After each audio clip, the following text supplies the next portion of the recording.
നമ്മൾ നേരെ പോകുന്നത് വീണ്ടും ബേപ്പൂരിലേക്കാണ്. സ്ഥാനാർത്ഥി പ്രഖ്യാപനത്തിന് മുമ്പ് തന്നെ ബേപ്പൂരിൽ അനൌദ്യോഗികമായ പ്രചാരണ പരിപാടികളിലാണ് PV Anvar. Italian fish landing centre സന്ദർശിക്കുകയാണ് ഇപ്പോൾ PV അൻവർ. നന്ദഗോപാൽ വിവരങ്ങൾ നൽകും. നന്ദഗോപാൽ, അങ്ങനെ അവിടെ ഒരു ഔദ്യോഗിക സ്ഥാനാർത്ഥി പ്രഖ്യാപനം വന്നിട്ടില്ല. PV അൻവർ സ്ഥാനാർത്ഥിയാകുമെന്നുള്ള ഊഹാപോഹങ്ങൾ, കരക്കമ്പികളൊക്കെ ഇങ്ങനെ ഉണ്ട്. പക്ഷെ അതിനപ്പുറത്തേക്ക് അൻവർ അവിടെ പ്രവർത്തനം തുടങ്ങിക്കഴിഞ്ഞു. നമ്മൾ നേരത്തെ കണ്ടതാണ്. അവിടെയുള്ള പ്രമുഖ ആളുകളെയൊക്കെ സന്ദർശിക്കുന്നത്. അപ്പോൾ ഫിഷ് ഹാർബറിലൊക്കെ എത്തിയിട്ടുണ്ട്. അപ്പോൾ അൻവർ ഒരു തെരഞ്ഞെടുപ്പ് പ്രചാരണത്തിന്റെ മൂഡിലേക്ക് എത്തിക്കഴിഞ്ഞു ബേപ്പൂരിൽ.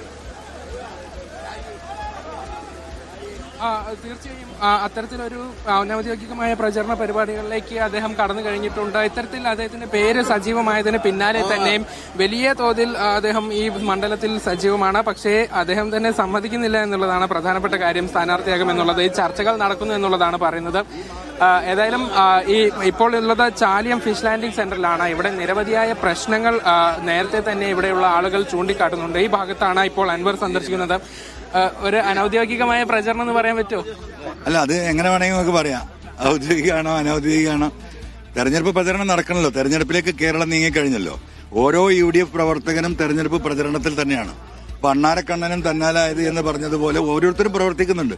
അതിന്റെ ഭാഗമായിട്ട് ഈ ചാലിയത്തെ മത്സ്യത്തൊഴിലാളികൾ നിങ്ങൾ ഇവിടെ നിന്ന് വരണം, ഈ ഗതികേട് നിങ്ങളൊന്ന് കാണണമെന്ന് പറഞ്ഞപ്പോൾ അത് കാണാൻ വന്ന കണ്ടു കഴിഞ്ഞപ്പോൾ സത്യത്തിൽ അത് മനസ്സറിയിക്കുന്ന സംഗതിയാണ്. ഞാൻ രാഷ്ട്രീയം പറയില്ല.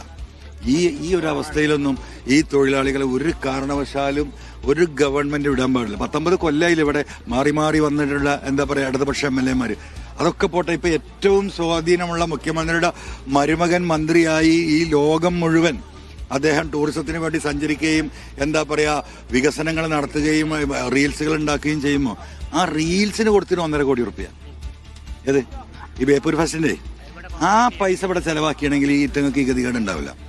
അപ്പൊ അതായത് ഉള്ളിൽ തട്ടുന്ന മനുഷ്യന്റെ ഉള്ളിൽ തട്ടുന്ന ഒരുപാട് എന്താ പറയുക ദയനീയമായ കാഴ്ചകൾ അവിടെ കാണുന്നത്. അതൊന്നും ഞാൻ രാഷ്ട്രീയം പറയില്ല. ഇതൊന്നും ശരിയല്ല. ഇതെന്താ അറിയോ, മനുഷ്യന്റെ വിഷമം കാണുമ്പോൾ ഉള്ളിലൊരു ഒരു സാധനം വരും. മനുഷ്യനാണെങ്കിൽ ഏതൊരു മനുഷ്യൻ, നമുക്കൊരു പൂച്ചക്കുട്ടിക്ക് വണ്ടി തട്ടിയാൽ നമുക്ക് ഉള്ളിൽ വരുന്ന ഒരു എന്താ പറയുക ഒരു ഫീലിംഗ് ഉണ്ട്. അതായത് മനുഷ്യത്വപരമായിട്ട് നമുക്ക് ഉണ്ടാകേണ്ട ഒരു ഫീലിംഗാണ്. ഇവിടെ വന്നിട്ട് ഒരു നേതാവിന്റെ ഒരു പൊതുപ്രവർത്തകന്റെ മനസ്സ് പെടഞ്ഞിട്ടില്ലെങ്കിൽ അവൻ ആ മനസാക്ഷ്യനല്ല എന്നുള്ളതാണ് ഞാൻ മനസ്സിലാക്കുന്നത്. അതൊരു ദുരന്തമാണ് ഈ നാടിന്റെ. അതിന് ഇവിടെ ജനങ്ങൾ അതിന് പ്രതികരിക്കും, ഒരു തർക്കമില്ല. എല്ലാവരും ചോദിക്കുന്ന കാര്യമുണ്ട്. ബേപ്പൂരിൽ മണ്ഡലത്തിൽ സജീവമായി തന്നെയുണ്ട് PV അൻവർ. അപ്പോ PV അൻവർ തന്നെയായിരിക്കും സ്ഥാനാർത്ഥി? നോർത്തിലും സൗത്തിലൊക്കെ അല്ല, ബേപ്പൂരിൽ സ്ഥാനാർത്ഥി PV അൻവർ ആയിരിക്കും എന്നുള്ളതാണ് എല്ലാവരും ചോദിക്കുന്നത്. അല്ല, അത് UDF ലീഡർഷിപ്പ് തീരുമാനിക്കും. അത് എനിക്ക് പറയാൻ കഴിയില്ലല്ലോ. ബേപ്പൂരിലെ പല വിഷയങ്ങളും താങ്കൾ പഠിച്ചിട്ടുണ്ട്, പല വിഷയങ്ങളിലും പ്രതികരിച്ചിട്ടുണ്ട്. കുറെ വികസന പ്രശ്നങ്ങൾ, അടിസ്ഥാന സൗകര്യങ്ങളുടെ പ്രശ്നങ്ങളൊക്കെ ബേപ്പൂരിലുണ്ടോ? വികസന പ്രശ്നങ്ങൾ നിങ്ങൾ എന്റെ മുഖത്ത് പിടിക്കുന്ന ക്യാമറ ഈ പറയുന്ന പടച്ചോന്റെ ഭൂമിക്ക് ഒന്ന് പിടിച്ചു നോക്കി ഇതിലൊന്ന് നടന്നു നോക്കി. പ്രശ്നം ഉണ്ടോന്ന് അപ്പം തന്നെ അറിയാം. പ്രശ്നങ്ങൾ മാത്രമേ ഉള്ളൂ. ആരോഗ്യ രംഗത്തായാലും വിദ്യാഭ്യാസ രംഗത്തായാലും തൊഴിൽ രംഗത്തായാലും ഒന്നും പരിഹരിക്കപ്പെട്ടിട്ടില്ല. ഉള്ള തൊഴിൽശാലകൾ മുഴുവൻ ഇവിടെ അടച്ചുപൂട്ടി അത് വിറ്റ് അത് കൊള്ളയടിക്കാൻ നോക്കുകയാണ് ഇപ്പോൾ. അപ്പൊ സ്വാഭാവികമായിട്ടും ഒരാൾക്ക് ഈ ബേപ്പൂർ മണ്ഡലത്തിലെ 2 ലക്ഷത്തോളം വരുന്ന വോട്ടർമാരിലെ ഏതെങ്കിലും അഭ്യസ്ത വിദ്യനായ ഒരു ചെറുപ്പക്കാരനോ ഒരു ചെറുപ്പക്കാരിക്കോ ഈ മന്ത്രി ഒരു തൊഴിൽ കൊടുത്തെന്ന് പറയട്ടെ. 10 ആൾക്ക് തൊഴിൽ കൊടുത്ത് 10 ആൾക്ക് പറയണ്ടാവും. ടൂറിസത്തിൽ അവിടെ കുറെ പെണ്ണുങ്ങളെ നിർത്തി, കുറെ സെക്യൂരിറ്റിക്കാരെ നിർത്തി. അതാരാ? ഇവരുമായി ബന്ധപ്പെട്ട ആളുകൾ. അല്ലാതെ ഇവിടുത്തെ അടിസ്ഥാനപരമായിട്ട് അതിന് അർഹതപ്പെട്ടത് എന്താ പറയാ ആ രീതിയിലല്ല. ഇവിടുത്തെ IT മേഖല എത്രത്തോളം വികസിപ്പിക്കാൻ, എത്രത്തോളം ലാൻഡ് സർക്കാരിന്റെ കയ്യിൽ ഇവിടെ ഫ്രീ ആയിട്ട് കിടക്കുകയാണ്.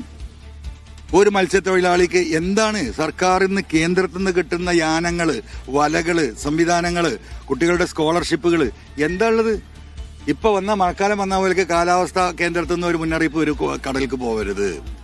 അത് കഴിഞ്ഞാൽ അപ്പൊ വരും ട്രോളിങ്, മീൻ പിടിക്കരുത്. എങ്ങനെ അവർ ജീവിക്കും? ഈ 4-5-6 മാസം എങ്ങനെ പോകും?